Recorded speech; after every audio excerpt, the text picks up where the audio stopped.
I will preface by what we're transitioning into, what we're about to watch. For some of you, will not be new information because you're all in the fucking chat. Half of the chat was there, and before you cast stones, I know that because I was there. Yeah, I saw your name popping up every now and again. Yeah. All right. Can't let Damian Grant sleep soundly. I would like to talk about something on Bomber Show last night. There was a conversation, and I want to bring your attention to Annie O'Brien. Annie O'Brien does a very clever trick here where Bomber mentions two things. Bomber mentions police on the road, or on the beat, and boot camps. Now, I don't know about you, Chewy, but I haven't heard anyone complaining about police boots on the street. Have you actually? I mean, like, I could have missed it. No. Have you heard anyone complaining about that? It is literally the one thing that Mark Mitchell has been right about. Is getting police out of their police station and doing foot patrols and being visible is a good thing. Yeah. So she does something clever here, and unfortunately she doesn't get called on it, but we'll call her on it. The Bomber mentions two things, and then she basically says, well, you just don't like the result. There's research showing, and then she talks about the police on the beat, which I think everyone's okay with in general, unless you're a really, what is it, ACAB? All cops, I mean, there's people who do that. That's not me, but whatever that is. Absolutely fabulous. Yeah, unless you're absolutely fabulous. And then when she goes on to, and this is really important, right? When she goes on to talking about boot camps. I'm pretty sure I just heard my wife shout ACAB from the other room. Good. When she goes on to talking about boot camps, she does exactly what everyone on the right does. She identifies them as an experiment with young people. She says things like, you're just poo-pooing before it's tried. And she uses the word probably several times. So she shows research, or says research as to why cops on the beat are a good thing, which no one's complaining about.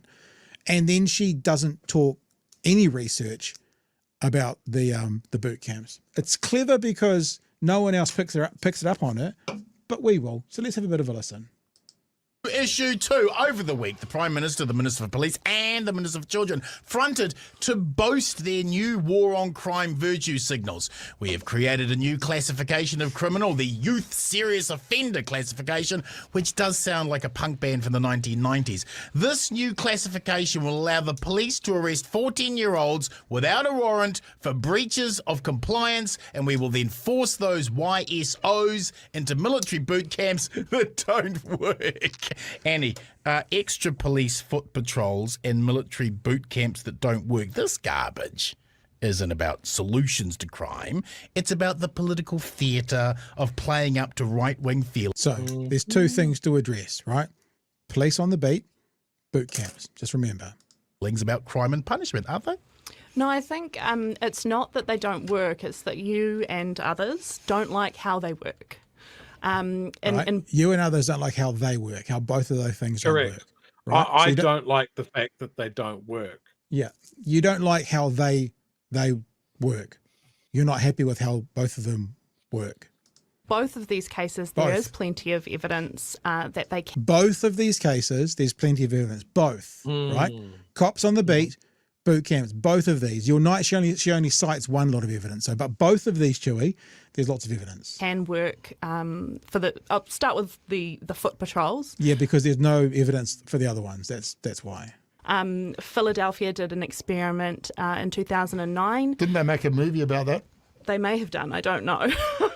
Come on, that was such a good joke. Anyway, continue. No, it wasn't. Anyway, they 2009 they did they split their city into 120 hotspots. Half of them they did foot patrols, half they didn't, and there was a 23% reduction in crime in the foot patrol. Makes sense. More cops on the beat, less people doing crimes in front of the cops. No challenge there. But remember, both of these things, there's research, both of these things. Areas. Since then, various other cities around the US have implemented it, and then miraculously the left comes in and takes them away, and crime goes back up. Essex, by the way, has just started doing them as a measure to deal with their crime. So there's plenty of evidence there. When it comes to these boot camps. Yeah, because we want to hear that evidence now, because both of them have evidence. Where's the evidence for that?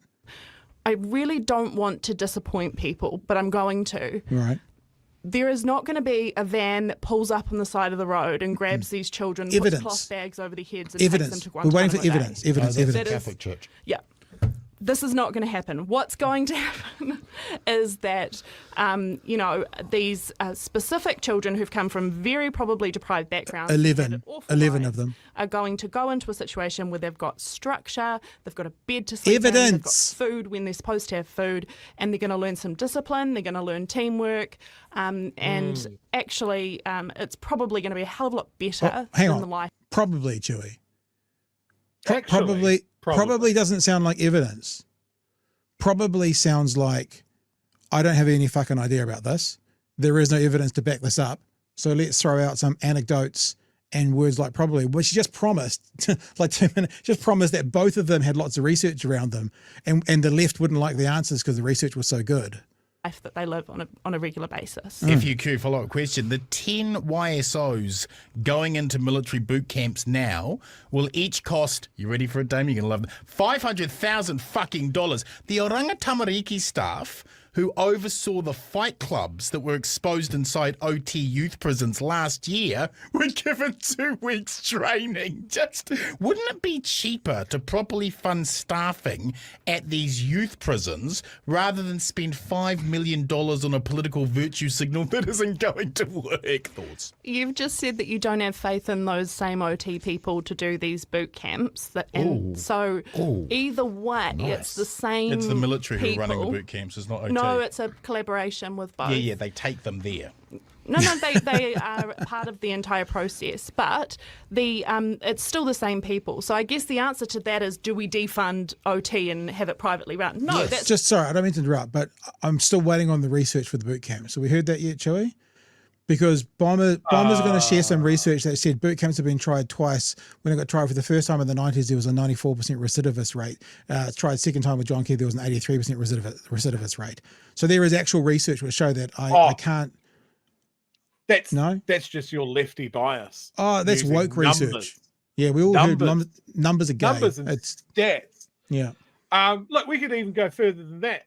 Like, if you want to talk about what these kids need is structure and discipline and a place to sleep and a meal when they should be having meals. We did that before, long ago. It was called Borstal. Yeah. What it gave us was the mongrel mob.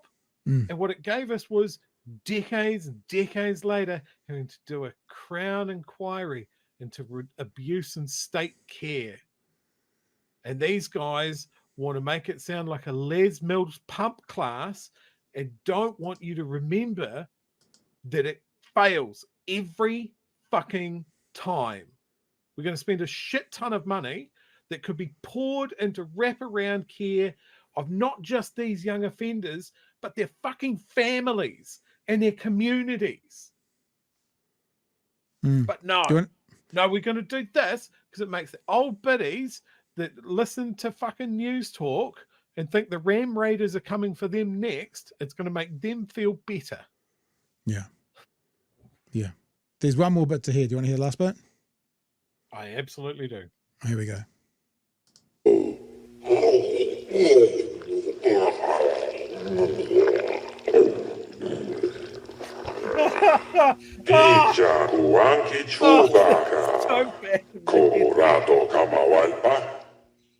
Yeah, I didn't quite get the last part there. I'm not quite sure what was going on there, but something got mixed up in translation.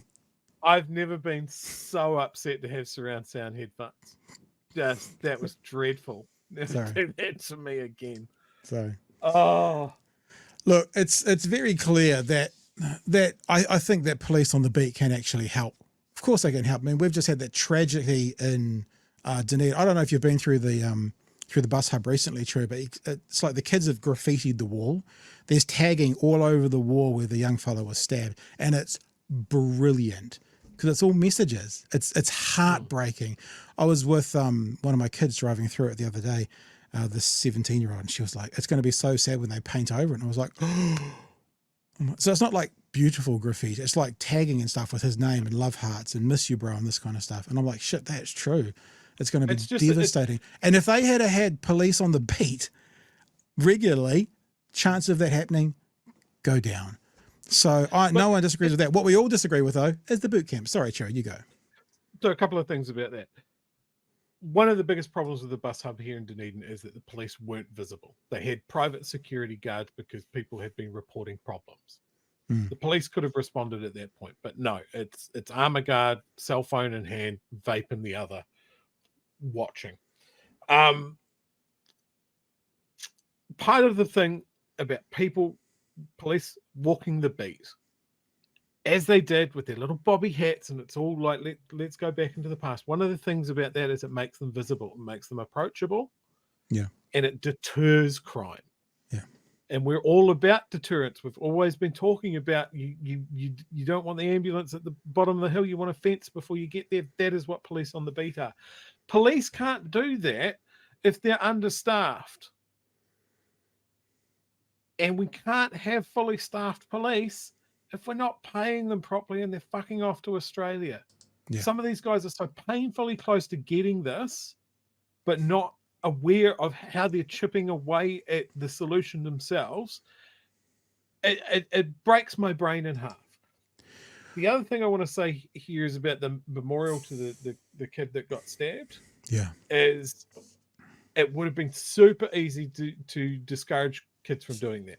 Would have been super easy to just buff out what they were writing on the wall instantly, because we can't have kids writing on walls. Naughty, bad. What I love about that is it gave a way for children affected by this to get those feelings out. And I'm glad that whoever was a part of that decision-making process to just let them do it, well done. Like, teenagers have enough problems getting their emotions out and verbalizing how they feel. And that's why we have the suicide stats that we have. That's why we have the events like we had here at the bus hub in Dunedin. It's we're talking about teenagers can't regulate their emotions like adults. And I think when we're talking about crime and punishment, this is something that gets overlooked as well. We look at what these kids do in the heat of the moment. We know kids don't have great decision-making processes. We know that they're risk takers. When you're just wired for it, you don't have the emotional maturity for it. But then when something bad happens, we try them as adults. Yeah. We want the punishment to be adult for adult type crimes like a murder. But they're not adults. They don't think like adults. They don't process these things like adults. And we certainly don't let them vote like adults. Yeah. So where is the answer?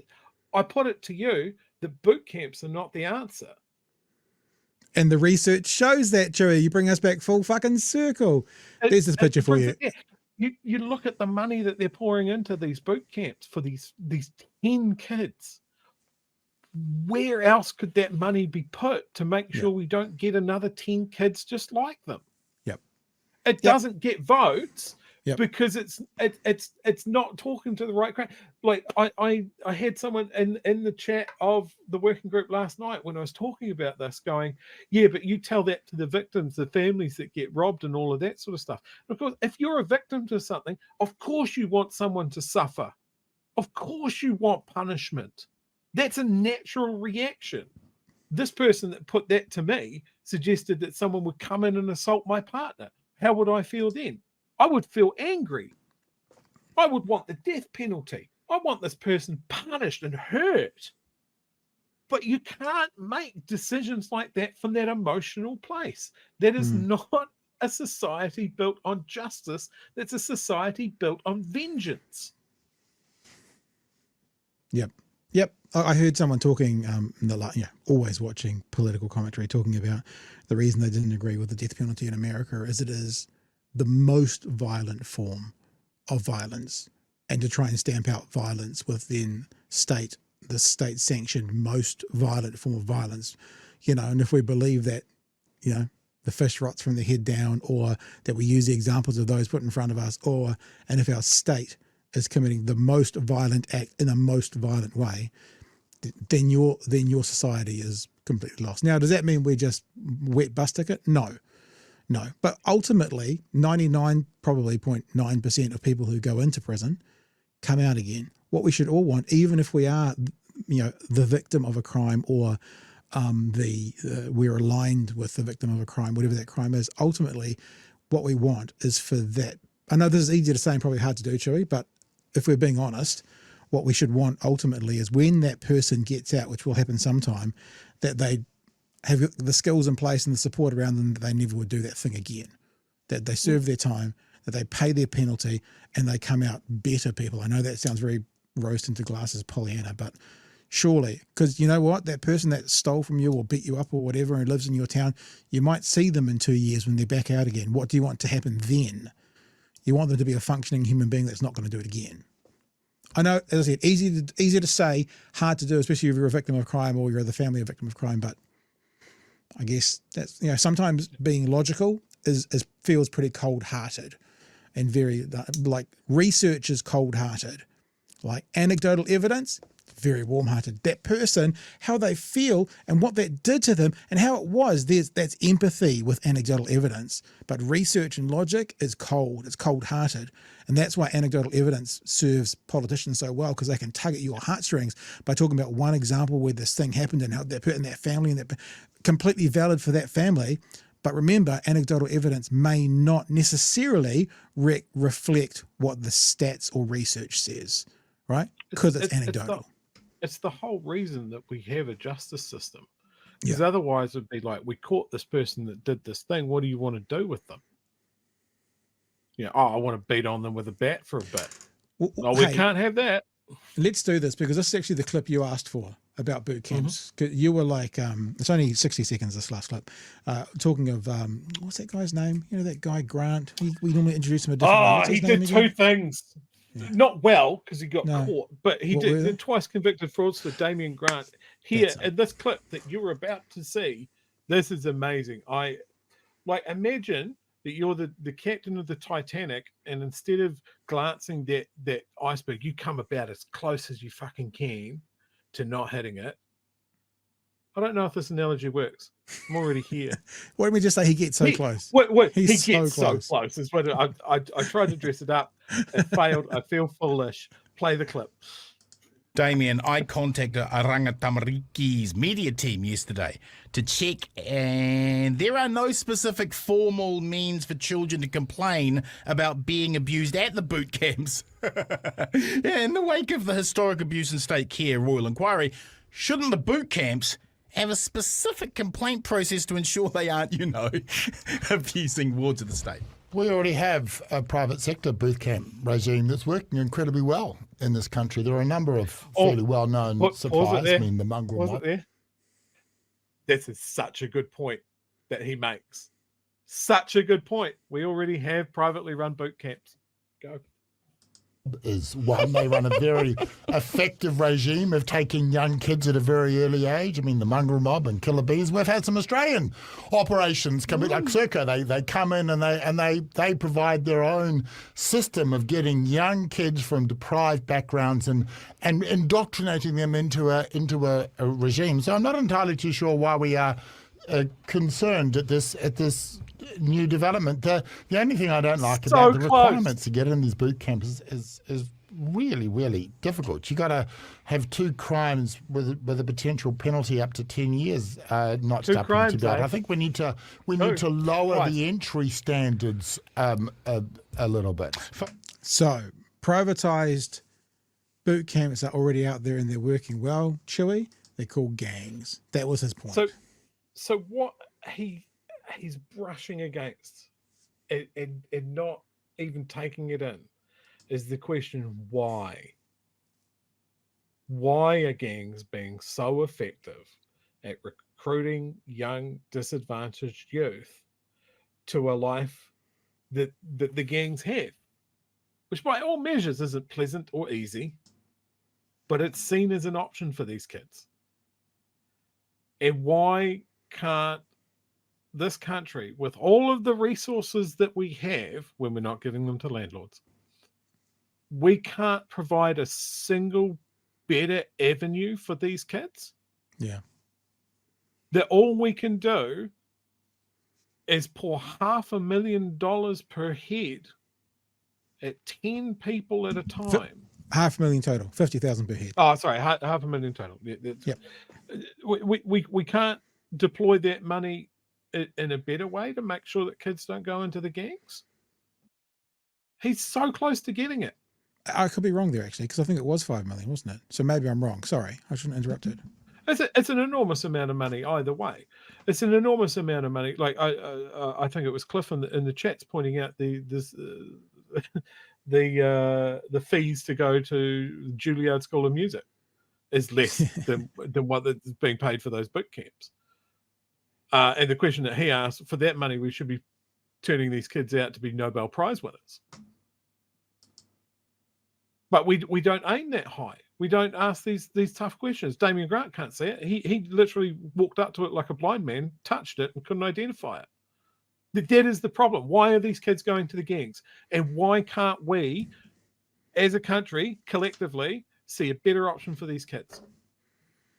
Don't like the idea of the word kids, Damian Grant touching in the same sentence. It just feels wrong to me. I also touching it. I also love the fact that Damian Grant pointing out that the 2 offences thing. It's just funny coming from a twice convicted fraudster.